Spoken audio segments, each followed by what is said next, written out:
Hello everyone, my name is Atya Zanab and today I'm going to cover William Shakespeare's play The Merchant of Venice. इस play को मैं cover करने जा रही हूँ इस बुक की हेल्प से, टेल्स फ्रॉम शेक्सपियर बुक 2। इसमें विलियम शेक्सपियर के कई सारे प्लेज सब प्लॉट्स में डिवाइड करके दिए गए हैं और इस बुक से इस प्ले को मैं कवर करने जा रही हूँ शुभाशीष कर्माकर के कहने पर। अगर आपको भी कोई चैप्टर एक्सप्लेनेशन, कोई प्ले की समरी या फिर कोई poem explanation, even English grammar का भी कोई टॉपिक अनक्लियर है तो मुझे कमेंट बॉक्स में लिख के ज़रूर बताइए। Now without wasting time let's cover William Shakespeare's play the merchant of Venice. तो प्ले का टाइटल है the merchant of Venice. Merchant कहते हैं बिजनेसमैन को और वेनिस इटली में एक शहर है। तो भाई वेनिस शहर में एक मर्चेंट रहता है जिसका नाम है एंटोनियो। तो उस एंटोनियो की ही पूरी कहानी है, इसीलिए इसी पर प्ले का टाइटल रखा गया है। लेकिन यहाँ समझने वाली बात ज़रूरी ये है कि विलियम शेक्सपियर के इस play the merchant of Venice में एक मेन कहानी है एंटोनियो की, इसी वजह से एंटोनियो पर ही इस प्ले का टाइटल रखा गया है द मर्चेंट ऑफ वेनिस। लेकिन एंटोनियो की मेन कहानी के अलावा छोटी छोटी कई अलग अलग सब प्लॉट्स भी हैं। तो ये ज़्यादातर विलियम शेक्सपियर के प्लेस में पाया जाता है। मेन कहानी अलग होती है और उससे लिंक होकर अलग अलग छोटी छोटी कहानियाँ होती हैं। तो पहले मैं आपको जो मेन प्लॉट है ऊपरी तौर पर मैं आपको बता देती हूँ। उसके बाद जब मैं वर्ड बाय वर्ड एक्सप्लेन करूँगी तो आपको जो छोटे छोटे सब प्लॉट्स हैं, छोटी छोटी कहानियाँ जो अलग अलग कैरेक्टर्स की हैं, वो भी समझ आ जाएगी। Let's get started. तो कहानी कुछ इस तरीके से है कि जो एंटोनियो है ये मर्चेंट ऑफ वेनिस है। वेनिस का एक बिजनेसमैन है, इसके पास अच्छा खासा पैसा है और बिजनेस के लिए इसके जो शिप्स हैं वो बहुत दूर दूर तक जाया करते हैं। एंटोनियो का एक फ्रेंड है बसेनियो। जिस तरीके से एंटोनियो एक रिच है, वहीं पर बसेनियो एक गरीब इंसान है। अब इस गरीब बसेनियो को प्यार हो गया है एक अमीरजादी से जिसका नाम है पोशिया।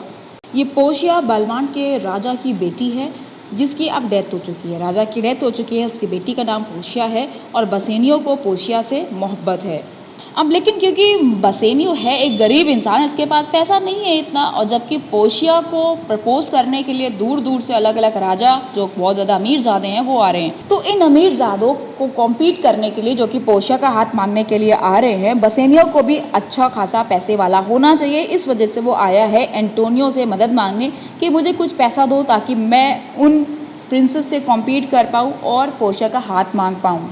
लेकिन एंटोनियो जवाब देता है कि फ़िलहाल तो मेरे पास पैसा नहीं है क्योंकि मैंने सारे जहाज़ अपने भेज रखे, सारा माल मेरा वहीं लगा हुआ है, सारा पैसा मेरा जहाज़ पर लगा हुआ है और जब जहाज़ आ जाएंगे तो ही मेरे हाथ में कुछ पैसा होगा। तो तुम ऐसा कर सकते हो कि मेरा इस शहर में अच्छा खासा नाम है, मैं लोगों को उधार देता हूँ, मेरा मुझ पर लोग भरोसा करते हैं, तो तुम ऐसा करो मेरे नाम पर किसी मनी लेंडर से जाकर उधार ले लो, ओके। और जब मेरे जहाज़ वापस आ जाएंगे तो मैं तुम्हारा जो कर्जा है जो तुम मेरे नाम पर किसी से लोगे मैं उसको वापस कर दूंगा। तो एंटोनियो के इस सजेशन पर बसेनियो जाता है एक मनी लेंडर के पास जिसका नाम है शाइलॉक। ये शाइलॉक ही आपके मेन प्लॉट का विलन है। ये शाइलॉक एक यहूदी है, जू है, जो कि क्रिश्चियन से बहुत ज़्यादा नफरत करता है। तो भाई एंटोनियो के कहने पर बसेनियो आता है शाइलॉक के पास पैसा लेने के लिए। अब शाइलॉक पहले तो थोड़ा हेजिटेट करता है लेकिन एंटोनियो के नाम पर पैसा देने को ये राज़ी हो जाता है। लेकिन इसकी एक अजीब सी शर्त होती है। शाइलॉक कहता है कि अगर मुझे मेरा पैसा टाइमली वापस नहीं मिला तो मैं एंटोनियो के किसी भी पार्ट ऑफ बॉडी से 1 पाउंड फ्लैश काट लूँगा, ओके। तो बड़ा अजीब सा शर्त रखता है ये शाइलॉक एंटोनियो के नाम पर पैसा देने के लिए। तो शाइलॉक की इस अजीब सी शर्त पर बसेनियो पहले तो थोड़ा सा हेजिटेट करता है कि कितनी अजीब शर्त रखी है इसने, लेकिन एंटोनियो बसेनियो को समझाता है कि ये सिर्फ मेरी नफ़रत में ऐसा कह रहा है और ऐसा नहीं होगा कि मेरे टाइम पे शिप्स ना आई और मैं इसका पैसा वापस ना करूं, मैं इसका पैसा टाइमली वापस कर दूंगा, तो तुम इससे पैसा ले लो और जाके पोशिया को प्रपोज करो। तो शाइलॉक से पैसा उधार लेने के बाद बसेनियो जाता है पोशिया के पास उसको प्रपोज करने के लिए। अब यहीं पर विलियम शेक्सपियर ने दूसरा प्लॉट रखा है, दूसरी छोटी सी कहानी रखी है, वो ये कि पोशिया और बसेनियो की शादी बहुत आसानी से नहीं हो जाती है, उसमें भी बहुत ट्विस्ट एंड टर्न्स होते हैं। एक्चुअली पोशिया के फादर ने एक शर्त रखी थी, उसी शर्त के बेसिस पर पोशिया के हस्बैंड का सिलेक्शन होना था। एक्चुअली उनके फादर जो कि बालमांड के ड्यूक थे, किंग थे, उन्होंने 3 कास्केट्स अपने मरने के बाद छोड़ रखे थे, जो कि एक गोल्ड का था, एक सिल्वर का था और एक लेड का बना हुआ था। ठीक है, पोर्शिया के फादर के अकॉर्डिंग जो भी प्रिंस इसका हाथ मांगने आएगा पोर्शिया का, उसको 3 कास्केट्स में से एक कास्केट को चूज करना पड़ेगा और जो कास्केट सही चूज करेगा, जिसमें पोर्शिया का पिक्चर निकलेगा, वही उसका हस्बैंड होगा। तो कई सारे प्रिंसेस आए, उन्होंने अलग अलग बॉक्स को सिलेक्ट किया, लेकिन उसमें से अलग अलग चीज़ें निकली, कोई भी सक्सेसफुल नहीं रहा पोर्शिया का हाथ मांगने में। लेकिन जब फाइनली बसेनियो वहाँ गया, उसने लेड वाले बॉक्स को ओपन किया, लेड वाले कास्केट को ओपन किया, जिसमें से पोर्शिया का एक पोर्ट्रेट निकला, एक पिक्चर निकला, जिससे प्रूव हुआ कि उसने सही बॉक्स चुना है और इस तरीके से वो सक्सेसफुल हो गया उसका हाथ मांगने में। इस इवेंट पर पोर्शिया और बसेनियो बहुत ज़्यादा खुश थे। पोर्शिया भी बसेनियो को बहुत चाहती थी, लेकिन क्योंकि वो अपने फादर के विल के आगे मजबूर थी, उसका कहना यही था कि मैं भले ही तुम्हें चाहती हूँ, लेकिन मैं अपने फादर के विल के अकॉर्डिंग ही शादी करूँगी, अगर तुम सही बॉक्स चुनोगे तो ही मैं तुमसे शादी करूँगी। तो फिलहाल दोनों बहुत ज़्यादा खुश थे कि एक दूसरे से शादी होने वाली थी उन दोनों की। तो ये सब तो सीन चल रहा है बालमांड सिटी में। अब उधर देखते हैं वेनिस में क्या हो रहा है। इसी को मैं कह रही हूँ, सब प्लॉट्स रखे हैं विलियम शेक्सपियर ने, अलग अलग छोटी छोटी कहानियाँ रख रखी हैं। ठीक है, तो उधर वेनिस में क्या चल रहा होता है कि जो शाइलॉक है ना, शाइलॉक की एक बेटी है जिसका नाम है जेसिका। क्योंकि शाइलॉक एक यहूदी है तो जेसिका भी एक यहूदी हुई, लेकिन जेसिका को मोहब्बत है, प्यार है एक क्रिश्चियन से जिसका नाम है लॉरेंजो। अब जेसिका जानती है कि मेरे जो फादर हैं वो कट्टर यहूदी हैं, जो कि क्रिश्चियन से बहुत ज़्यादा चिढ़ते हैं, तो ये तो कभी तैयार होने वाले नहीं है मेरे शादी के लिए। तो ये क्या करती है, घर से सारा पैसा जेवर लेकर भाग जाती है। ओके, तो शाइलॉक के पास क्या रह जाता है, फूटी कौड़ी, राइट, यानी घर में कुछ नहीं बचता है शाइलॉक के लिए। तो शाइलॉक को बहुत ज़्यादा गुस्सा आता है क्रिश्चियंस पे, जो उसका गुस्सा पहले से था वो और ज़्यादा बढ़ जाता है, क्योंकि उसकी बेटी एक क्रिश्चियन के साथ भाग गई थी, वो भी घर से सारा पैसा और जेवर लेकर। एक बात और हुई वेनिस में, वो ये कि एंटोनियो के जो जहाज़ गए हुए थे वो किसी वजह से वापस नहीं आ पाए, तो इस वजह से एंटोनियो टाइम पर शाइलॉक का पैसा नहीं चुका पाया। तो शाइलॉक के पास तो जैसे वजह हो गई थी क्रिश्चियंस पर भड़ास निकालने की। उसने कहा कि तुम मेरा पैसा टाइम पर नहीं दे पाए हो, तो अब तैयार हो जाओ अपने शरीर से 1 पाउंड फ्लैश देने के लिए। तो ये सब तो वेनिस में हो रहा था। बसेनियो को तो इसके बारे में कुछ पता नहीं था, क्योंकि वो बालमांड में खुश था पोर्शिया के साथ।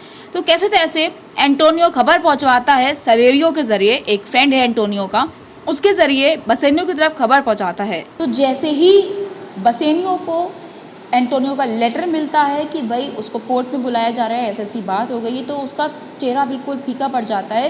पोर्शिया उससे पूछती है कि क्या हुआ, तो वो पूरी बात बताता है कि मेरे पास तुमको हासिल करने के लिए पैसा नहीं था, तो मैंने ऐसा उधार लिया था, अब मैं बुरी तरीके से फंस चुका हूँ, मेरा फ्रेंड मेरी वजह से मुसीबत में है। पोर्शिया एक क्लेवर और प्रैक्टिकल गर्ल थी। ये सब सुनने के बाद पोर्शिया एक सुझाव देती है बसेनियो को, कहती है तुम उसे अभी कभी शादी कर लो, शादी करने के बाद मेरी जितनी भी प्रॉपर्टी है वो सब तुम्हारी हो जाएगी, और ऐसा करने के बाद तुम उस शाइलॉक को जितना तुमने पैसा लिया था उसका 10 गुना 20 गुना दे सकते हो, ताकि वो 1 पाउंड फ्लैश ना काटने पाए तुम्हारे फ्रेंड के बॉडी से। बसेनियो को ये सुझाव अच्छा लगता है और वो थैंक्स भी बोलता है पोर्शिया को, और दोनों शादी कर लेते हैं। शादी करने के बाद बसेनियो बालमांड से वापस वेनिस आता है पैसों के साथ, और वो शाइलॉक से कहता है कि मैं तुम्हें दुगना पैसा दूंगा जितना मैंने तुमसे उधार लिया था, लेकिन तुम मेरे फ्रेंड के बॉडी से 1 पाउंड फ्लैश मत लो। लेकिन शाइलॉक की नफरत क्रिश्चियंस के लिए कुछ इतनी ज्यादा बढ़ गई थी कि वो सब मना कर देता है, कहता है तुम मुझे कितना भी गुना पैसा दो, मैं लेने को तैयार नहीं हूँ, मुझे मेरे अग्रीमेंट को फॉलो कराना है, यानी तुम्हारे फ्रेंड एंटोनियो के बॉडी से 1 पाउंड फ्लैश मुझे चाहिए। सिचुएशन बहुत खराब होती जा रही थी, किसी को समझ नहीं आ रहा था कि क्या किया जाए। शाइलॉक अपनी जिद पे अड़ा हुआ था कि मुझे पाउंड ऑफ फ्लैश ही चाहिए, मुझे पैसा नहीं चाहिए। वहीं पर मजिस्ट्रेट वगैरह भी परेशान थे, लॉयर्स वगैरह भी परेशान थे कि किया तो किया क्या जाए। अब इस वर्ष होती जा रही सिचुएशन को कंट्रोल कौन कर पाता है, इसके लिए भी विलियम शेक्सपियर ने एक अलग से प्लॉट रखा है, एक अच्छी बढ़िया सी कहानी रखी है। ओके, बहुत ही ब्यूटीफुली उन्होंने हर चीज़ को इस प्ले में दिखाया है, और यही रीज़न है कि उनका हर प्ले इतना ज़्यादा पढ़ा जाता है और परफॉर्म किया जाता है। तो फिलहाल जब सिचुएशन ख़राब हो रही थी, किसी को समझ नहीं आ रहा था कि एंटोनियो को कैसे बचाया जाए शाइलॉक के हाथों, उस वक्त एंटोनियो को बचाता है एक लॉयर जिसका नाम होता है बाल्थज़र। एक्चुअली ये जो बाल्थज़र है ये कोई और नहीं बल्कि पोर्शिया है। पोर्शिया इतनी चालाक औरत थी कि इसने खुद की वेशभूषा बदलकर एक वकील की वेशभूषा पहनी और ये कोर्ट में आ गई, और वहाँ पे उसने एक लेटर दिया कि मुझको इस वकील ने अपनी जगह भेजा है क्योंकि वो बीमार हो गए हैं, और ये खुद केस हैंडल करती है एंटोनियो का। और जैसे कि मैंने आपको बताया ये बहुत चालाक है, तो ये कोई लूप होल ढूंढ लेती है। लूप होल किसे कहते हैं? सामने वाले को फंसाने के लिए उसी के स्टेटमेंट से कोई ऐसा पॉइंट ढूंढ लेना जिसकी वजह से वो अपने पॉइंट में खुद फंस जाए और केस उसके हाथ से निकल जाए। तो क्या लूप होल ढूंढती है वो मैं अभी आपको बताऊंगी। तो फिलहाल आप इतना जान लीजिए कि पोर्शिया फाइनली अपने क्लेवर ट्रिक से इस एंटोनियो की जान भी बचा लेती है और साथ साथ शाइलॉक के हाथों उसकी सारी जायदाद भी सरकार के हाथों करा देती है। यानी कुल मिला के शाइलॉक के हाथ में आता है 0, यानी कुछ भी हाथ नहीं लगता शाइलॉक के। और इसके बाद हैप्पी एंडिंग हो जाती है। एंडिंग में भी कई सारी अच्छी अच्छी चीज़ें दिखाई हैं विलियम शेक्सपियर ने। अभी मैं जब एक्सप्लेन करूँगी तो आपको बताऊँगी। तो फिलहाल उन पेयर की भी शादी हो जाती है, जेसिका और लॉरेंजो की, यानी शाइलॉक की बेटी की भी शादी हो जाती है। फिर ये लोग दावत रखते हैं पोर्शिया और बसेनियो की। इसके बाद खबर मिलती है कि जो एंटोनियो है इसके जहाज़ सही सलामत वापस आ गए हैं। तो ये फिर से एक अमीर merchant and the merchant of Venice वापस बन जाता है और यहीं पे आपका जो प्ले है ख़त्म हो जाता है। तो मैंने आपको समरी बता दी है, ओवरव्यू समझा दिया है। Now let's understand the explanation word by word. देखिए मैं सेंटेंसेस को पूरा पढ़ूंगी नहीं, आपको सिर्फ एक्सप्लेन करूंगी, लेकिन वोकैब जरूर बताती जाऊंगी, तो आप खुद नोट कर लेना अपने बुक में। ओके। लॉन्ग अगो, काफ़ी पहले की बात है कि इटली में एक शहर है वेनिस। इसकी गिनती वर्ल्ड के रिचेस्ट सिटीज़ में होती थी और यहाँ के लोगों का जीने का अंदाज भी बहुत ही ग्रेट था, महान था। इस वेनिस सिटी के अमीरजादे जो मर्चेंट्स थे यानी बिजनेसमैन थे, उसमें से एक एंटोनियो था। अब यहाँ 3 वोकैब्स को नोट कर लीजिएगा। रिचेस मतलब होता है मनी एंड प्रॉपर्टी। मर्चेंडाइज मतलब होता है गुड्स फॉर सेल, यानी कि बेचने के लिए जो सामान होता है उसे कहते हैं मर्चेंडाइज। और फ्लीट्स कहते हैं जहाज़ों के झुंड को। तो यहाँ एंटोनियो के बारे में बताया जा रहा है कि एंटोनियो इतना अमीर था कि उसकी जो मनी, उसकी जो प्रॉपर्टी का जो अंदाज़ा लगाया जा सकता था वो उसके जहाज़ों पर जो सामान लदा होता था, जो वो बिजनेस के तौर पर बेचता था, इससे उसकी अमीरी का, उसकी मनी का, प्रॉपर्टी का अंदाज़ा लगाया जा सकता था। अब एंटोनियो के नेचर के बारे में बताया जा रहा है कि एंटोनियो बहुत ही दयालु इंसान था, यानी हमेशा दूसरों की परेशानी में खड़ा रहता था, उनकी मदद करता था। एंटोनियो एक अच्छा खासा अमीरजादा था, काइंड था, इसके ऊपर भी एक अच्छा दोस्त भी था। एंटोनियो के सबसे करीब था बसेनियो। बसेनियो एक हैंडसम, एक good looking young noble man था जो कि कमाता कम था, खर्च ज़्यादा करता था।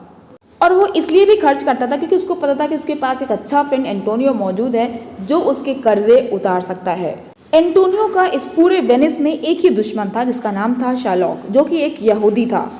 और ये शाइलॉक क्रिश्चियंस को पैसा उधार देता था, लेकिन उनसे बहुत ज़्यादा ब्याज लेता था। अपने ज़्यादा हाई रेट ऑफ इंटरेस्ट पर पैसा देने की वजह से वो कनिंग समझा जाता था, बहुत चालाक शातिर समझा जाता था, मर्सीलेस यानी उस पर दया नहीं थी, इतनी ज़्यादा वो हाई रेट ऑफ इंटरेस्ट लेता था, और ग्रीडी था यानी कि लालची था। एक दिन बसेनियो अपने फ्रेंड के पास यानी एंटोनियो के पास एक रिक्वेस्ट के साथ आया। वो बोला कि बेलमंट में एक लेडी है जिससे मैं शादी करना चाहता हूँ, उसका नाम पोर्शिया है। वो जितनी खूबसूरत है उतनी अमीर भी है, लेकिन मेरी हिम्मत नहीं हो रही कि मैं उसे अपना लव एक्सप्रेस कर पाऊँ क्योंकि मैं एक गरीब इंसान हूँ। काफ़ी अमीरजादे उसको सूट करने के लिए यानी उसका हाथ मांगने के लिए आ रहे हैं, जिनके पास काफ़ी वेल्थ है, काफ़ी पैसा है, उनका हाई स्टेटस है और जिनसे मैं आसानी से तो कॉम्पीट नहीं कर सकता हूँ। आगे वो कहता है कि एंटोनियो, अगर मैं भी इन जेंटलमैन के बराबरी स्टेटस रखता, मेरा भी रैंक अच्छा होता, तो मुझे यकीन है कि वो मेरा प्रपोजल एक्सेप्ट कर लेती। तो भाई एंटोनियो अपने फ्रेंड बसेनियो की दिल की बात को समझ लेता है कि ये मेरे से पैसा मांग रहा है। तो ये कहता है कि भाई फिलहाल तो मेरे सारा जो पैसा है वो शिप्स में फंसा हुआ है जो कि समुद्र पर गए हुए हैं, लेकिन तुम इस सिटी में जाओ और मेरे नाम पर किसी से भी उधार ले लो। आई टू विल डू, मैं भी कोशिश करूंगा कि पैसा जुटा पाऊँ, उधार मांगने की कोशिश करूंगा और हम दोनों मिलकर पैसा जुटा लेंगे जिससे तुम जाकर बेलमांट में उस रिच हियरेस पोर्शिया से शादी कर सको। अब एंटोनियो के कहने पर जिस मनी लेंडर से बसेनियो ने लोन अप्लाई किया था वो कोई और नहीं मर्सीलेस शाइलॉक था। जब बसेनियो उसे बताता है कि तुम मुझे 3000 ड्यूकेट्स दे दो और मैं 3 महीने के बाद तुम्हें वापस करूंगा, तो शाइलॉक थोड़ा सा हेजिटेट करता है उसे देने में। लेकिन एंटोनियो का नाम सुनकर वो कहता है कि Antonio is a good man, सोच के बोलता है कि हाँ एंटोनियो ठीक ठाक इंसान है। जब बसेनियो इस तरीके से सुनता है अपने फ्रेंड के लिए तो उसे गुस्सा आ जाता है। वो कहता है कि तुम्हें शक है मेरे इस फ्रेंड पर, तुमने कभी किसी से सुना है इस बात को डिनाई करते हुए कि वो अच्छा इंसान नहीं है। इस पर शाइलॉक हड़बड़ा के कहता है कि नहीं मेरा वो मतलब नहीं है, मैं ये कह रहा हूँ कि he is a good man, यानी वो अच्छा इंसान है, श्योरिटी के लिए एक अच्छा इंसान है, यानी उसके नाम पर पैसा दिया जा सकता है। लेकिन ये भी सच है कि उसका सारा जो पैसा इस वक्त जहाज़ों पर लगा हुआ है, और जहाज़ यहाँ नहीं है, जहाज़ सब अलग अलग जगह पे हैं, कुछ त्रिपोली, कुछ North Africa, Indies, Mexico, South America, England, हर जगह उसके शिप्स गए हुए हैं इस वक्त। और सुनने में तो ये भी आ रहा है कि उसके जहाज़ डूब गए हैं या डूबने वाले हैं, या किसी डाकुओं ने उनको लूट लिया है। लेकिन फिर भी आई सपोज मुझे उम्मीद है कि तुम सही हो और एंटोनियो एक सेफ मैन है, यानी कि उसके नाम पर मैं तुमको पैसा दे सकता हूँ। इसके बाद शैलॉक कहता है कि मैं पैसा तभी दूंगा जब एंटोनियो मेरे साथ एक बॉन्ड साइन करेगा। बसेनियो और शैलॉक का डिस्कशन चल ही रहा था कि अब एंटोनियो वहाँ पहुँच जाता है कंफर्म करने के लिए कि उसका फ्रेंड उसी के नाम पर पैसा लेने के लिए आया है। लेकिन जैसे ही शैलॉक एंटोनियो को देखता है, उसकी जो नफरत होती है क्रिश्चियंस के लिए वो बिल्कुल जिंदा हो जाती है, और वो सोचना स्टार्ट कर देता है कि किस तरीके से इसको जाल में फंसाया जाए। वो एंटोनियो से बहुत नफरत करता था कुछ रीजंस की वजह से। सबसे पहली वजह ये थी कि वो लोगों को उधार देता था बिना किसी ब्याज पर, यानी कि लोग ज़रूरतमंद होते थे तो उसको पैसा वो ऐसे ही दे देता था बिना ब्याज के, जबकि Sherlock high rate of interest पर लेता था। तो इस वजह से लोग इससे पैसा कम लेते थे और एंटोनियो से ज़्यादा लेते थे। इस वजह से इसने इसका बिजनेस खराब कर दिया था। दूसरा रीज़न जो शैलॉक की नफरत का था एंटोनियो से, वो ये कि एंटोनियो एक क्रिश्चियन था और वो एक यहूदी। दोनों लोग जब भी रियाल्टो पर मिलते थे, रियाल्टो कहते हैं मार्केट प्लेस, क्योंकि दोनों ही सौदागर थे, व्यापारी थे, तो एक जगह पे कभी कभी इनकी मुलाकात होती थी। तो तब जो एंटोनियो था इस शैलॉक को गंदे नामों से पुकारता था। कभी उसको डॉग कहता था, कभी कर कहता था। कर किसे कहते हैं? अग्रेसिव डॉग को कहते हैं। और कभी कभी शैलॉक के लॉन्ग कोट पर थूक भी दिया करता था ये एंटोनियो, क्योंकि भाई इस यहूदियों और क्रिश्चियंस के आपस में बहुत 36 का आंकड़ा रहता है। तो फिलहाल इस वजह से शैलॉक ने सारा कुछ याद किया कि किस तरीके से मुझे जलील किया है। तो ये एंटोनियो से कहने लगा कि तुमने मुझे अक्सर खूब सारी गालियाँ बकी हैं, मुझे डॉग बोला, मुझे कर बोला, और मुझे टॉन्ट भी मारे हैं कि मैं बहुत ज़्यादा हाई रेट ऑफ इंटरेस्ट पे दूसरों को पैसा उधार देता हूँ, और अपने डेटर्स यानी जिनको मैं उधार देता हूँ उनसे बहुत हार्शली, बहुत रूड तरीके से पेश आता हूँ। मैंने ये सारी तुम्हारी चीज़ें बहुत ही पेशेंटली बर्दाश्त करी हैं, क्योंकि हम ज्यूज़, हम यहूदियों की निशानी होती है कि हम बहुत सब्र से जीते हैं, पेशेंस हमारा बैज है। लेकिन क्योंकि अब तुम्हें मेरी हेल्प चाहिए तो मैं तुम पर एहसान करने के लिए तैयार हूँ। लेकिन मुझे कहना चाहिए, क्या ना डॉग लेंट मनी, क्या एक डॉग पैसा उधार दे सकता है? यानी ये टॉन्ट मार रहा है अब वापस कि तुमने मुझे डॉग बोला था और अब उसी डॉग से तुम पैसा मांग रहे हो। Is it possible for a कर टू हैव 3000 ड्यूकेट्स? क्या किसी कर यानी कि एक डॉग के पास 3000 ड्यूकेट्स होना पॉसिबल है?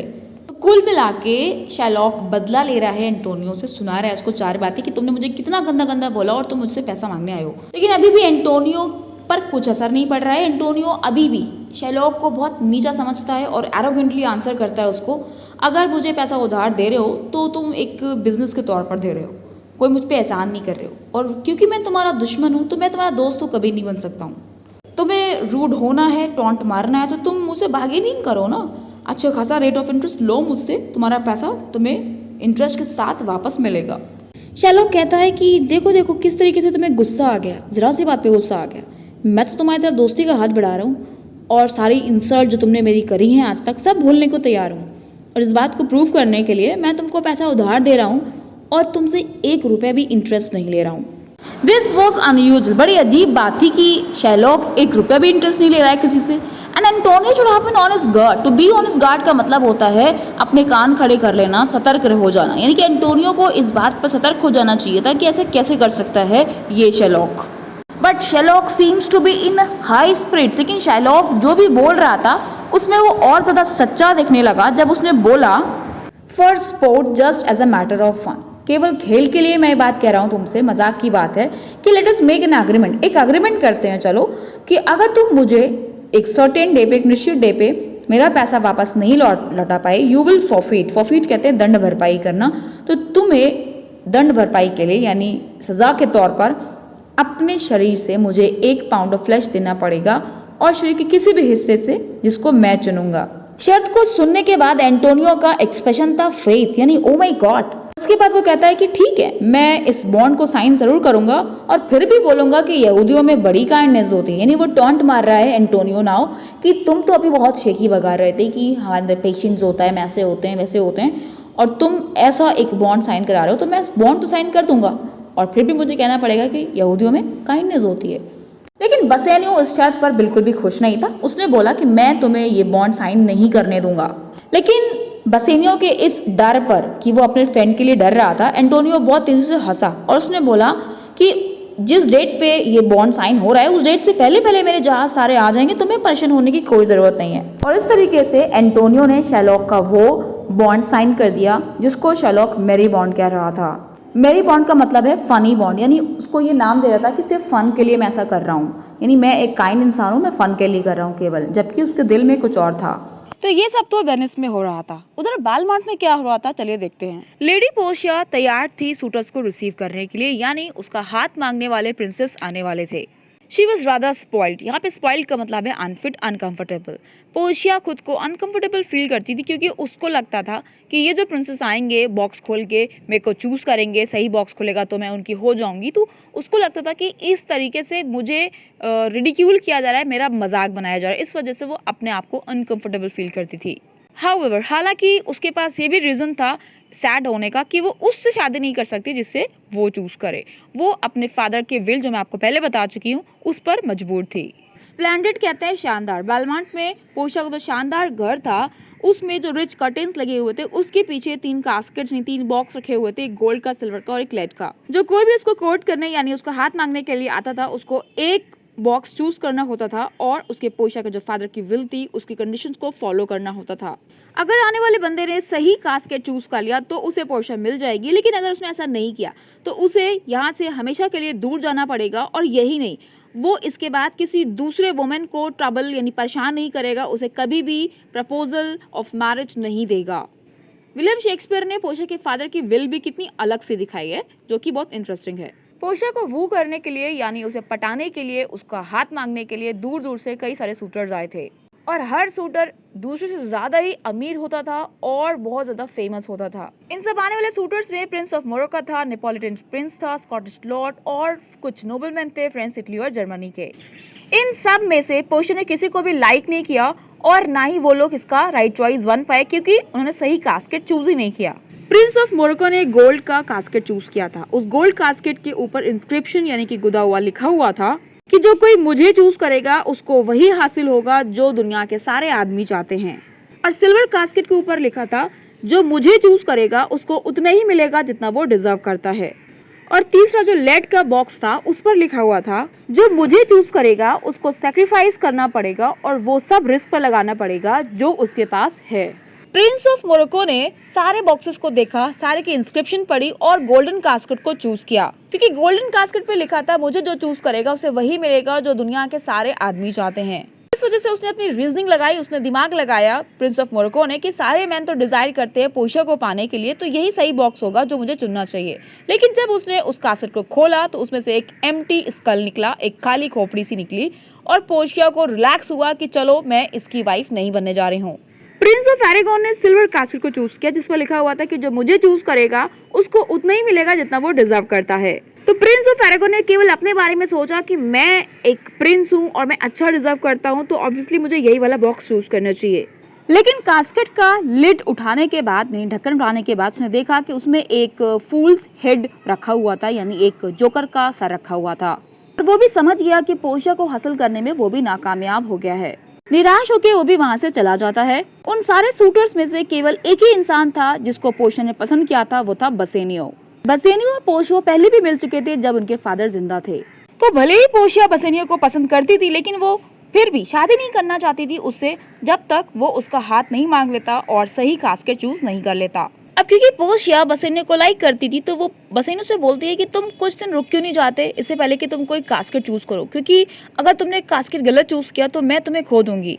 और आगे वो कहती है कि काश कि मैं तुम्हें सही डायरेक्शन बता पाती और ये बता पाती कि तुम्हें कौन सा कास्केट चूज करना चाहिए, लेकिन मैंने अपने फादर से कसम खाई थी कि मैं इस गेम को, इस विल को आपकी अच्छी तरीके से फॉलो कराऊंगी, तो इसलिए मैं तुमको नहीं बताना चाहूंगी कि तुम्हें कौन सा कास्केट चूज करना है। बसेनियो कहता है कि नहीं, मैं कुछ दिन रुकना नहीं चाहता, मैं बल्कि अभी ही किसी बॉक्स को चूज करना चाहता हूँ, क्योंकि मैं जितना ज्यादा रुकूंगा मुझे उतना ही टॉर्चर्ड फील होगा। तो पोर्शिया पूछती है तुम्हें टॉर्चर क्यों फील होगा? बसेनियो जवाब देता है कि मुझे इसलिए लग रहा है कि मुझे भी डर लग रहा है कि कहीं मैं गलत बॉक्स ना चूज करूं और तुम्हें खो दूं। इस पर पोर्शिया कहती है कि ठीक है, अच्छा तुम अब अपना बॉक्स चूज करो। इसके बाद पोर्शिया अपने सर्वेंट्स को इंस्ट्रक्शन देती है कि हर कोई उसके पीछे खड़ा हो जाओ जब ये बॉक्स को चुनेगा और म्यूजिक को ऑन कर दो।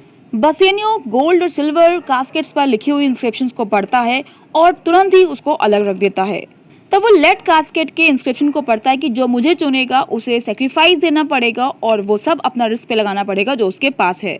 बसेनियो पोर्शिया को बहुत प्यार करता था और हर सेक्रीफाइस देने को तैयार था उस औरत के लिए, उस लेडी के लिए जिससे वो प्यार करता था। उस इंस्क्रिप्शन से जैसे मानो बसेनियो को अपने प्यार का एहसास हो गया हो। बसेनियो ने अपना हाथ उस लेडन कास्केट पर रखा और उसके लिड को खोला और उसमें से लेडी पोर्शिया का पोर्ट्रेट यानी पिक्चर निकला, जिससे कंफर्म हो गया कि उसने बिल्कुल सही बॉक्स चुना है, यानी पोर्शिया अब उसकी हो गई है। बस अब क्या था, पोर्शिया और बसेनियो बहुत ज्यादा खुश हो गए थे और तुरंत अपनी शादी की प्लानिंग करने लगे। अब यहीं पर विलियम शेक्सपियर ने एक छोटा सा प्लॉट फिर रखा है, वो ये कि जो बसेनियो है, जब ये बालमंट आया था पोर्शिया का हाथ मांगने के लिए, तो ये अपने एक फ्रेंड के साथ आया था जिसका नाम है ग्रेशियानो। और यहीं पर एक और कैरेक्टर है नेरिसा। नेरिसा कौन है? ये लेडी इन वेटिंग है पोर्शिया की। लेडी इन वेटिंग कहते हैं एक ऐसी खास सर्वेंट किसी प्रिंसेस की जो उसके आगे पीछे लगी रहती हो, जहां प्रिंसेस जाए वो उसके पीछे जाए। ओके, तो नेरिसा कौन है? लेडी इन वेटिंग है किसकी? पोर्शिया की। और ग्रेशियानो कौन है? ये फ्रेंड है बसेनियो का, जो कि बसेनियो के साथ बालमंट आया था। अब जैसे ही ये यहाँ आता है ग्रेशियानो, ये नेरिसा को देखकर उसके प्यार में पागल हो जाता है, तो ये उसको प्रपोज भी कर देता है। लेकिन नेरिसा कहती है अगर मेरी प्रिंसेस पोर्शिया की शादी तुम्हारे फ्रेंड बसेनियो से फिक्स हो जाएगी तो ही मैं तुमसे शादी करूंगी। तो क्योंकि आप दोनों की शादी होने वाली थी, तो इन दोनों की भी सेटिंग हो जाती है और चारों लोग डिसाइड करते हैं कि एक साथ चारों लोग शादी करेंगे। तो भाई ये सब तो बालमंट पे हो रहा था। वेनिस में क्या हो रहा है? वेनिस में शाइलॉक की जो बेटी है जेसिका, वो घर से भाग गई है लोरेंजो के साथ, क्योंकि वो उससे शादी करना चाहती थी और उसको पता था कि उसके फादर मंजूरी नहीं देंगे इस शादी के लिए, क्योंकि लोरेंजो एक क्रिश्चियन था। तो इस वजह से एक रात उसने कई सारा पैसा इकट्ठा किया, ज्वेलरी इकट्ठा की जितना वो कर सकती थी, और अपने फादर के घर से वो भाग गई लोरेंजो के साथ और उसने वेनिस को भी छोड़ दिया। वेनिस से निकल गई इस इंटेंशन के साथ कि उसको बस शादी करनी है लोरेंजो से।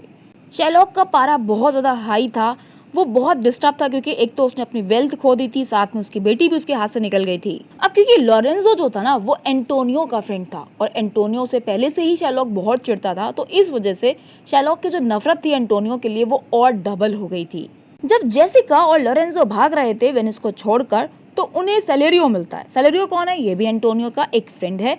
ये जो एंटोनियो का फ्रेंड सैलेरियो है ना, ये कहाँ जा रहा था? ये बालमंट जा रहा था एक लेटर लेकर, जो मैं आपको पहले बता चुकी हूँ। ये लेटर एंटोनियो ने दिया था बसेनियो को देने के लिए। मैं आपको पहले बता चुकी हूँ लेटर किस बारे में था।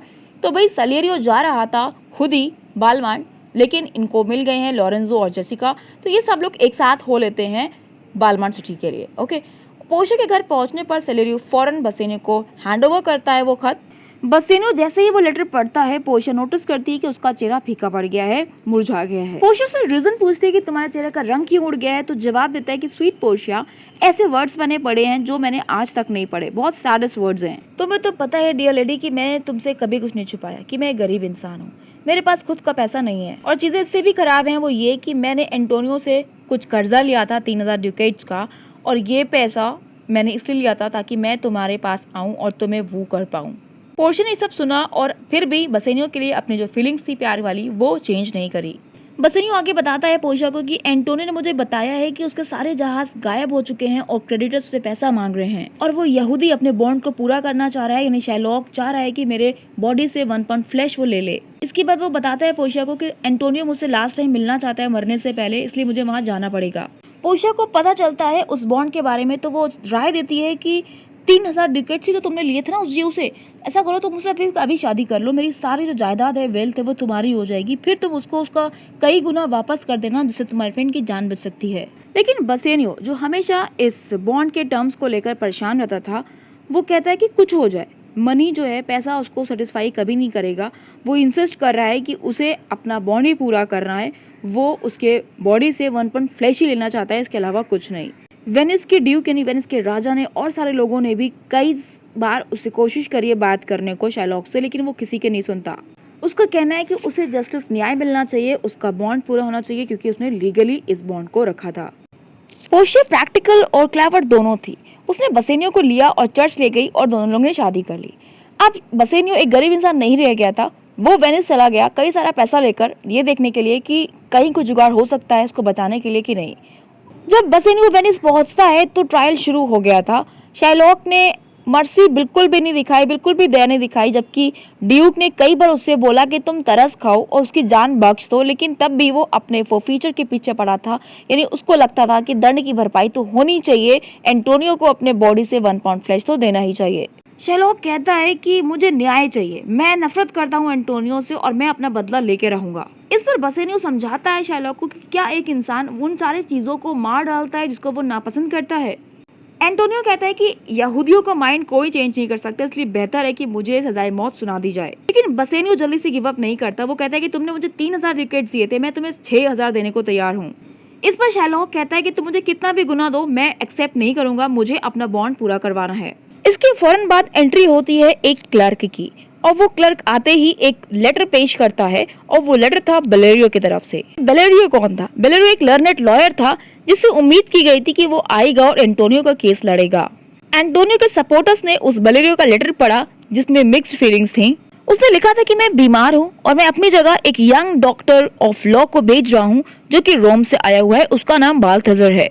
आगे बेलेरियो लिखता है कि मैंने और बाल्थाज़र ने केस को मिल के बैठ के डिस्कस किया है और वो मेरी राय, यानी कि बाल्थाज़र मेरी राय को अच्छे से जानता है, इसलिए मैं आपसे उम्मीद करता हूँ कि उसे मेरी जगह लड़ने दीजिए एंटोनियो का केस। और इसकी एज देखकर आप इसके बारे में कुछ गलत मत सोचिएगा, ये यंग है, लेकिन मैं आज तक जिन वाइजर लॉयर से मिला हूँ उनमें मैंने सबसे वाइज इसी को पाया है, इसलिए मैं इसको अपनी जगह भेज रहा हूँ। अब थोड़ी देर में ही वो यंग मैन यानी कि बाल्थाज़र अंदर आता है उसी लड़के के साथ जिसने लेटर ऑफर किया था। कोई भी कोर्ट में उन दोनों यंग मैन को नहीं पहचान पा रहा था, लेकिन हमारे लिए मुश्किल नहीं है इनको पहचानना। पोर्शिया हमेशा से बहुत चालाक रही थी और अब उसके पास मौका था कि वो अपनी इस समझदारी को यूज कर पाए एंटोनियो का केस लड़ने में। जब बसेनियो वेनिस से निकल गया था अपने फ्रेंड एंटोनियो के पास, तब पोर्शिया ने बहुत सोचा कि किस तरीके से वो अपने हस्बैंड और उसके फ्रेंड की मदद कर सकती है। और उसने इतना इसलिए सोचा क्योंकि वो बसेनियो से बहुत प्यार करती थी और साथ ही साथ वो बहुत ज्यादा इम्प्रेस हो गई थी दोनों की फ्रेंडशिप से। पोर्शिया बेलेरियो को जानती थी और ये भी जानती थी कि ड्यूक ऑफ वेनिस इस बेलेरियो को मदद के लिए जरूर पुकारेंगे क्योंकि वहाँ कंडीशन बहुत बुरी हो गई है। इसलिए उसने बेलेरियो को पूरा केस बताया और उससे लीगल एडवाइस मांगी। पोर्शिया ने बेलेरियो से रेड रोब्स यानी रेड कलर के कपड़े भी मंगवा लिए जो कि एक काउंसलर कोर्ट में पहनता है।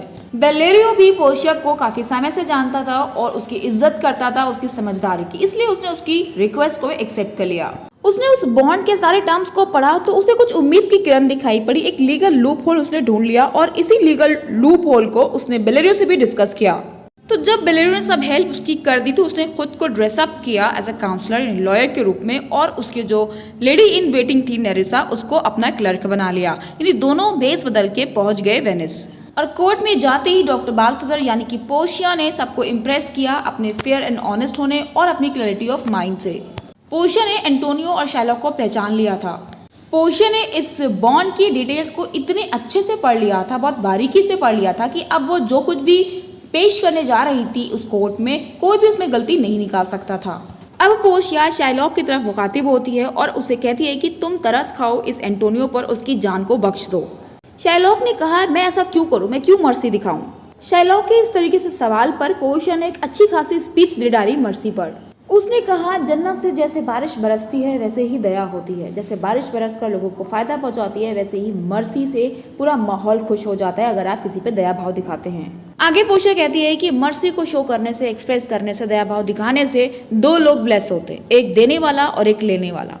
एक किंग को सोने का मुकुट उतना ग्लोरीफाई नहीं करता जितना उसके पास मर्सी होने पर वो किंग ग्लोरीफाई होता है, क्योंकि जब राजा न्याय करता है और उसके अंदर दया भी होती है, अगर वो दया भावना के साथ न्याय करता है तो उसका देने वाला जो न्याय होता है वो जस्टिस ऑफ गॉड यानी भगवान का न्याय बन जाता है। इस स्पीच के बाद भी शेरलॉक पर कोई असर नहीं हुआ। उसने बोला मैं अपना माइंड चेंज करने वाला नहीं हूँ, इसलिए आप प्रोसीड करिए और जजमेंट को सुनाइए। अब पोर्शिया ने सबको ऐसा शो किया कि उसके पास कोई उम्मीद नहीं रह गई है और वो एंटोनियो की तरफ मुखातिब हुई। You must prepare your bosom for the knife. Bosom कहते हैं सीने को, यानी पोर्शिया कह रही तुम तैयार हो जाओ, तुम पर छुरी चलने वाली है। And Sherlock became exultant. Exultant कहते हैं बहुत ज्यादा खुश हो जाना जब आपको जीत मिल जाए। तो शेरलॉक को लगा जैसे वो जीत रहा है तो इसलिए वो चिल्लाने लगा खुशी के मारे, ओ नोबल जज, ओ एक्सेलेंट यंग मैन। पोर्शिया कहती है तुम तराजू लेके आए हो, क्योंकि 1 पाउंड फ्लैश को चाहिए था। तो शेरलॉक जवाब देता है कि हाँ मैं लेके आया हूँ। इसके बाद पोर्शिया शेरलॉक से पूछती क्या तुमने किसी सर्जन को, डॉक्टर को बुलाया है, क्योंकि तुम 1 पाउंड फ्लैश काटोगे तो खून बहेगा, तो खून ज्यादा ना बहे इसके लिए तुमने क्या सर्जन को बुलाया है। तो अब शैलॉक रिप्लाई करता है कि ये तो बॉन्ड में नहीं लिखा है। इसके बाद पोर्शिया कहती है but out of charity. Charity का यहाँ मतलब है काइंडनेस से।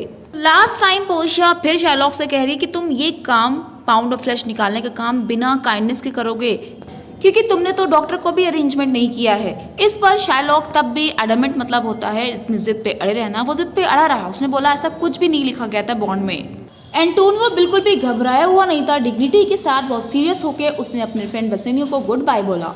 एंटोनियो वास्तव में अपनी लाइफ से थक चुका था, क्योंकि सुनने में आया था कि उसके सारे जहाज डूब गए थे। उसने बहुत कुछ सह लिया था और उसे ये भी पता था कि उसे किस तरीके से मरना है।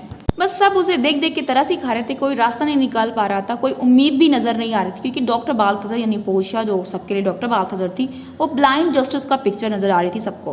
पोर्शिया उस यहूदी शैलॉक से कहती है कि एंटोनियो की बॉडी का 1 पाउंड फ्लैश तुम्हारा है कोर्ट के हिसाब से। पोर्शिया के ये डायलॉग सुनकर शैलॉक को बहुत मजा आ रहा था। आगे पोर्शिया कहती है कि तुम उसके ब्रेस्ट से यानी उसके सीने से 1 पाउंड फ्लैश काट सकते हो लॉ के हिसाब से। पोर्शिया की ये बात सुनकर शैलॉक बिल्कुल रेडी हो जाता है और एंटोनियो की तरफ मुड़ता है और चिल्लाता है प्रिपेयर नहीं, तैयार हो जाओ, मैं आ रहा हूँ अपना चाकू लेकर। शैलॉक के इस स्टेटमेंट पर जैसे पूरे कोर्ट में सन्नाटा सा छा गया था, लेकिन जल्दी ही इस सन्नाटे को पोर्शिया तोड़ देती है और कहती है टैरी ज्यू देयर इज समथिंग एल्स। टैरी मतलब होता है वेट, रुको यहूदी शाइलॉक, कुछ और भी है। पोर्शिया के इस ट्विस्ट एंड टर्न पर सब लोग जैसे एक्साइटमेंट से भर गए थे। अब पोर्शिया ने बोलना स्टार्ट किया कि इस बॉन्ड के हिसाब से तुम एंटोनियो के बॉडी से 1 पाउंड फ्लैश यानी गोश्त तो निकाल सकते हो, लेकिन उसकी एक भी बूंद खून की नहीं बहा सकते हो, क्योंकि वेनिस में एक कानून है कि अगर कोई विदेशी किसी क्रिश्चियन का खून बहाता है तो उसकी पूरी जायदाद स्टेट ऑफ वेनिस की हो जाएगी। और क्योंकि शैलॉक एक यहूदी है तो वो विदेशी हुआ, तो वो एंटोनियो जो कि क्रिश्चियन है उसका खून नहीं बहा सकता। पोर्शिया की इस बात को सुनकर केवल शैलॉक को ही धचका नहीं लगा था, बल्कि एंटोनियो के सारे फ्रेंड्स बहुत ज्यादा एक्साइटेड हो गए थे। और यहाँ तक ग्रेशियानो जो कि शैलॉक का फ्रेंड था, वो शैलॉक की नकल उतारते हुए कहता है कि ओ लर्नेड जज, मुझे ऐसा लग रहा है कि एक डैनियल आ चुका है जजमेंट के लिए। डैनियल ने बहुत बड़े जज गुजरे हैं, तो पोर्शिया को वो डैनियल कह रहा है। तो शैलॉक को थैंक्स कहता है कि तुम्हारे जरिए हमें इतना अच्छा कानून पता चला, क्योंकि पोर्शिया ने वाकई एक लीगल लूप होल ढूंढ लिया था और किसी भी दूसरे इंसान को ये लीगल लूप होल नहीं मिल पाया जो पोर्शिया को मिला। अब ये बात सबके लिए जाहिर हो चुकी थी कि शैलॉक किसी भी तरीके से पाउंड ऑफ फ्लैश बिना खून बहाए तो नहीं काट सकता। यहूदी शैलॉक को भी पोर्शिया का लॉजिक बिल्कुल सही लगा और उसने घटिया आवाज में पूछा क्या वाकई ऐसा लॉ है। उसके आंसर में पोर्शिया ने उसको वही आर्टिकल दिखा दिया जिसमें वो कानून लिखा था। Shylock became peevish and sulky. Peevish कहते हैं इरिटेटिंग और सल्की कहते हैं डिसअपॉइंटेड। वो इरिटेट हो चुका था, डिसअपॉइंट निराश हो गया था, उसके पास कोई चारा नहीं था। इरिटेट होने के बाद ही ग्रम्बल्ड। ग्रम्बल्ड कहते हैं बड़बड़ाने को। वो बड़बड़ाता है, कहता है कि मुझे 3 गुना पैसा मेरा वापस कर दो जो मैंने उधार के तौर पर इसको दिया था। पोर्शिया शैलॉक पे भड़कती है कि अब तुम्हें वही मिलेगा जो तुमने मांगा था, जस्टिस और बॉन्ड को फॉलो करना, यानी तुम्हें अब कोई पैसा वैसा नहीं मिलेगा, तुम 1 पाउंड फ्लैश ही रखो। शैलॉक फिर कहते हैं अच्छा मुझे उतना ही दे दो, मैं बार्गेनिंग नहीं करता, जितना मैंने तुमको दिया था 3000 रिकट्स मुझे उतना ही वापस कर दो। लेकिन पोर्शिया फिर कहती है नहीं, अब तुम्हें जस्टिस मिलेगा और तुम्हें अपना बॉन्ड को फॉलो करना है, यानी 1 पाउंड फ्लैश ही तुम्हें मिलेगा। बसेनियो इस केस को खत्म कर सकता था शैलॉक को उसका पैसा वापस करके, लेकिन अब केस क्योंकि पोर्शिया के हाथ में था, वही होल सोल थी कोर्ट की, तो सब लोग उसके लास्ट वर्ड का इंतजार कर रहे थे। वो फिर से शैलॉक से कहती है कि तुम अपना बॉन्ड फॉलो करो और 1 पाउंड फ्लैश ले लो, लेकिन याद रखना कि इस क्रिश्चियन का एक भी बूंद खून नहीं बहना चाहिए। शैलॉक अब क्या करता? पोर्शिया ने उसको चारों खाने चित कर दिया था। शैलॉक ने 3 बार उस ऑफर को ठुकराया था जब पोर्शिया ने उसे कहा था कि तुम तरस खाओ और अपना पैसा लेके इस केस को रफा दफा करो, लेकिन उसने 3 बार ऑफर को ठुकरा दिया था। यहाँ तक शैलॉक ने डॉक्टर को बुलाने के लिए भी मना कर दिया था जिससे एंटोनियो की जान तो न जाने पाती, लेकिन तब भी वो अड़ गया था कि नहीं, ऐसा कुछ भी नहीं लिखा है बॉन्ड में कि डॉक्टर को बुलाया जाए। शैलॉक को बस जस्टिस चाहिए था और बॉन्ड को पूरा करवाना था, इसलिए पोर्शिया भी अब अड़ गई थी। उसने कहा अब तुम्हें जस्टिस ही मिलेगा, अब कोई पैसा वैसा नहीं मिलेगा। शैलॉक के पास अब कुछ नहीं रह गया था पाने को, ना ही उसको 3 गुना उसका पैसा वापस मिल रहा था, ना ही बिना इंटरेस्ट के जो पैसा उसने दिया था वो मिल रहा था, बल्कि सिर्फ और सिर्फ उसको बॉन्ड को ही पूरा करना था। और बॉन्ड को पूरा करने की हिम्मत शैलॉक के अंदर नहीं थी, क्योंकि वो बिना खून बहाए फ्लैश कैसे काट सकता था। पोर्शिया एक कदम आगे बढ़ती है और कहती है कि जस्टिस एक यंत्र होता है जिसके 2 सिरे होते हैं। जो लोग जोर जबरदस्ती करके जस्टिस को पाना चाहते हैं, बिना मर्सी के पाना चाहते हैं, तो कभी कभी उनको बहुत भुगतना पड़ता है। यही शैलॉक के साथ हुआ है। उसको जस्टिस ही चाहिए था ना, तो अब उसको जस्टिस ही मिलेगा, लेकिन उसका ये जस्टिस उसके लिए सफरिंग है, ना कि एंटोनियो के लिए। तो भाई अब क्या होता? शैलॉक ने अपनी हार को मान लिया था और वहां से निकलने की तैयारी करने लगा। पोर्शिया शैलॉक को रोकते हुए कहती है कि वेनिस के लॉस के हिसाब से अगर कोई विदेशी वेनिस के सिटीजन, वेनिस के नागरिक की जान लेने की कोशिश करता है तो उसकी सजा ये है कि उसकी आधी प्रॉपर्टी उस इंसान को जाएगी जिसकी वो जान लेने की कोशिश कर रहा था, और आधी जो प्रॉपर्टी है वो स्टेट के नाम हो जाएगी, और उस क्रिमिनल की जान ड्यूक के हाथों रहेगी। ड्यूक चाहे तो उसे छोड़ सकता है। तो इसलिए बेहतर है कि तुम अपने घुटनों के बल बैठकर ड्यूक से माफी मांगो और उनसे अपनी जान की दुहाई लो।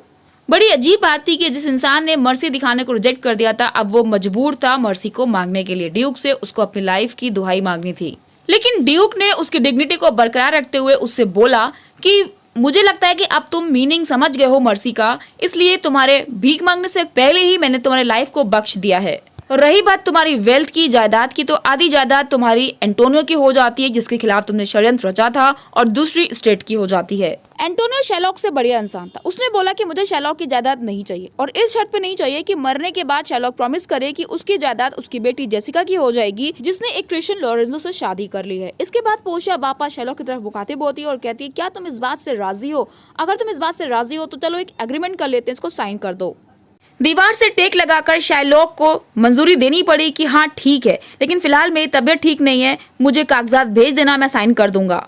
और ये कहकर शैलॉक वहां से निकल गया। अब वो एक रूंड मैन रह गया था, यानी उसके पास अब कुछ नहीं बता था, उसका बदला भी किसी काम का नहीं रहा, और वो हंसी का पात्र हो गया था। वो बहुत अकेला था, उसका कोई फ्रेंड भी नहीं था।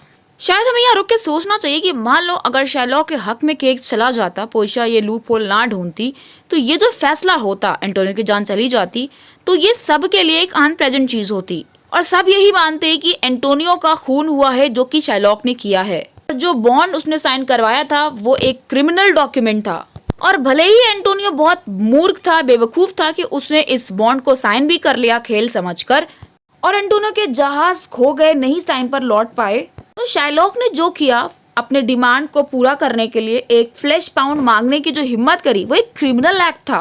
लेकिन यहाँ शैलॉक के बारे में दूसरे अंदाज से भी सोचना चाहिए हमें। जब कोई एक इंसान किसी सोसाइटी में आउटसाइडर की तरीके से ग्रो करता है, यानी लोग उसको ये समझते हैं कि वो यहाँ का पार्ट नहीं है, बाहर से आया है, और उसको सब आइसोलेटेड रखते हैं, अलग थलग रखते हैं, और उस पर प्रोसिक्यूट मतलब होता है अत्याचार किया जाता है, तो उस इंसान के अंदर एक हीन भावना, टेरिबल जो होती है, भयानक जो होती है, और उसके अंदर क्रिमिनल एटीट्यूड खुद ब खुद आ जाता है अपने फेलो सिटीजन्स के लिए। ओके, और ये बात हम सबको पता है कि एंटोनियो किस तरीके से पब्लिकली शैलॉक को गालियां बकता था रियाल्टो पर, यानी मार्केट प्लेस पर। यानी यही सब चीजें थी जिसकी वजह से उस शैलॉक के अंदर भड़ास भरती चली जा रही थी। अगर एंटोनियो उसके साथ शायद प्यार से पेश आता, उसको समझाता, तो शैलॉक इस तरीके से इतना गंदा इंसान ना होता। और यही तो वजह थी कि वो अपने फेलो सिटीजन्स को जो उधार देता था उसके रेट ऑफ इंटरेस्ट बहुत ज्यादा हाई रखता था, सिर्फ खिसियाहट में, इरिटेशन में। लेकिन ये जो एक्शन था शैलॉक का गलत था।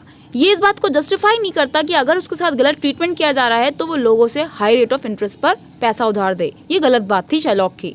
कोर्ट को छोड़ने से पहले ही शैलॉक ने कुछ डायलॉग्स मारे। उसने कहा कि क्या हम यहूदियों की आंखें नहीं होती, क्या हमारे हाथ नहीं होते हैं, हमारे ऑर्गन सेंसेस अफेक्शन नहीं होता है क्या? अगर तुम हमें गुदगुदी करोगे तो क्या हम नहीं हंसेंगे? या हमारे अगर सुई चुभोगे तो क्या हमारे खून नहीं निकलेगा? अगर हमारे साथ कुछ गलत किया जाएगा तो क्या हम बदला नहीं ले सकते? कुल मिला के ये भड़ास निकाल रहा है अपने दिल की कि हम भी तो इंसान ही है, हमें तुम इस तरीके से क्यों ट्रीट करते हो? ये शैलॉक का अपना पॉइंट ऑफ व्यू था जिसका आंसर करना किसी के बस की बात नहीं थी, ना कोई इसका विरोध कर सकता था। और शैलॉक ये सब डायलॉग मार के फौरन ही कोर्ट से बाहर निकल जाता है, अकेला और फ्रेंडलेस होकर। तो डॉक्टर बाल्थाज़र यानी कि पोर्शिया ने उस केस को जीत लिया था। ड्यूक ने उसकी काफी तारीफें करी, और क्योंकि बसेनियो जानता ही नहीं था कि जिसको वो डॉक्टर बाल्थाज़र समझ रहा है वो कोई और नहीं बल्कि उसकी बीवी पोर्शिया है, तो बसेनियो डॉक्टर बाल्थाज़र यानी कि पोर्शिया को इनवाइट करता है डिनर के लिए, लेकिन पोर्शिया एक्सक्यूज करती है कि वो नहीं आ पाएगी। एंटोनियो बहुत आभारी फील करता है, पोर्शिया का थैंक्स बोलता है और कहता है कि हम दोनों मिलकर भी तुम्हारा ये एहसान कभी नहीं चुका सकते हैं। लेकिन अजीब बात थी कि डॉक्टर बाल्थाज़र यानी पोर्शिया ने भी बसेनियो से क्या मांगा फीस के तौर पर? उसकी रिंग मांगी जो उसके फिंगर पर थी। एक्चुअली ये रिंग पोर्शिया ने बसेनियो को शादी पर दी थी और उससे प्रॉमिस लिया था कि तुम कभी अपने से इस रिंग को अलग नहीं करोगे। एक्चुअली पोर्शिया चेक करना चाह रही थी कि उसके हस्बैंड को उसका प्रॉमिस याद है कि नहीं याद है, और वो रिंग देता है कि नहीं देता है अपने एंटोनियो फ्रेंड के लिए। एंटोनियो बसेनियो को फोर्स करता है कि तुम इस इंसान को ये अंगूठी दे दो जिसने मेरी जान बचाई है। रिलक्टेंटली मतलब होता है ना चाहते हुए। बसेनियो का दिल तो नहीं कराता उस अंगूठी को देने का, लेकिन फिर भी उसने अपने अंगूठी उंगली से उतारी और उसको डॉक्टर बाल्थाज़र को दे दिया, यानी पोर्शिया को दे दिया। और जैसा कि आपको पता है पोर्शिया एक प्रैक्टिकल और क्लेवर गर्ल थी। वो फौरन घर पहुंच जाती है नेरिसा के साथ, अपना ड्रेस चेंज कर लेती है और बैठ के वेट करने लगती है अपने हस्बैंड का। और कुछ देर बाद एंटोनियो और उसके सारे फ्रेंड्स पहुंच जाते हैं बालमांट। अब जैसे पोर्शिया बसेनियो को देखती है कि उसके हाथ से वो रिंग गायब है जो उसने उसको दी थी, तो वो गुस्सा होने का नाटक करने लगती है और कहती है कि मुझे पता है तुमने वो अंगूठी किसी और औरत को दे दी है। बसेनियो उसका विरोध करता है, प्रोटेस्ट करता है कि ऐसा बिल्कुल नहीं, मैंने किसी औरत को नहीं दी है। झगड़ा और बढ़ सकता था, लेकिन बीच में एंटोनियो इंटरवीन करता है, उसको पूरी बात समझाता है कि क्या हुआ था, कैसे रिंग किसके पास चली गई। पोर्शिया को ड्रामा क्रिएट करने में, सीन क्रिएट करने में मजा आती थी। एक तरफ तो उसने दिखाया कि वो अपने हस्बैंड से बहुत ज्यादा गुस्सा है क्योंकि उसने अंगूठी किसी और को दे दी, और कुछ ही देर में वो अपनी खुद की उंगली से उसी अंगूठी को उतारती है और बसेनियो को देते हुए कहती है, ये रही वो रिंग जो तुमने डॉक्टर बाल्थाजर को दी थी। एक्चुअली डॉक्टर बाल्थाजर ने मुझे वो रिंग वापस कर दी है। फिर वो रिवील कर देती है सब लोगों को कि डॉक्टर बाल्थाजर और पोर्शिया कोई और नहीं बल्कि एक ही इंसान है। ये सुनकर बसेनियो के तो होश ही उड़ गए थे और उसने बहुत ही गहरी सांस में बोला कि तुम थी लॉयर वहाँ पर और मैंने तुमको पहचाना ही नहीं। इसके रिवर्ट में पोर्शिया सर हिलाती है और कहती है कि हाँ, वो डॉक्टर बाल्थाजर पोर्शिया ही थी। पोर्शिया ने ही एंटोनियो का केस लड़ा, जीता और ये हैप्पी एंडिंग पॉसिबल कराई। एक बार फिर सब कुछ ठीक हो चुका था। जेसिका और लोरेंजो जिन्होंने शादी कर ली थी, उन्होंने अरेंज किया था वेडिंग फीस पोर्शिया और बसेनियो का। तब ये फीस दावत चल रही थी, तब एक गुड न्यूज सामने आई कि एंटोनियो के जो जहाज हैं वो सही सलामत वापस आ गए हैं। एक बार फिर एंटोनियो मर्चेंट ऑफ वेनिस फिर से बन गया वो हैप्पी और जेनरस मैन जो कभी वो हुआ करता था। लेकिन उनमें से किसी को भी, यहाँ तक जेसिका को भी, उस लोनली यहूदी शाइलॉक का ख्याल नहीं आया। वो यहूदी जो अकेला रह गया था एक पाउंड ऑफ फ्लैश के चक्कर में, जिसका बदला अधूरा रह गया था और आधी वेल्थ रह गई थी, जो सिर्फ अपने मिजरी में अकेला था और एक आउटसाइडर के तरीके से अब भी जिंदगी बसर कर रहा था वेनिस में। एक्सप्लेनेशन कैसा लगा कमेंट बॉक्स में लिख के जरूर बताइए। Subscribe for more videos. Thank you for watching.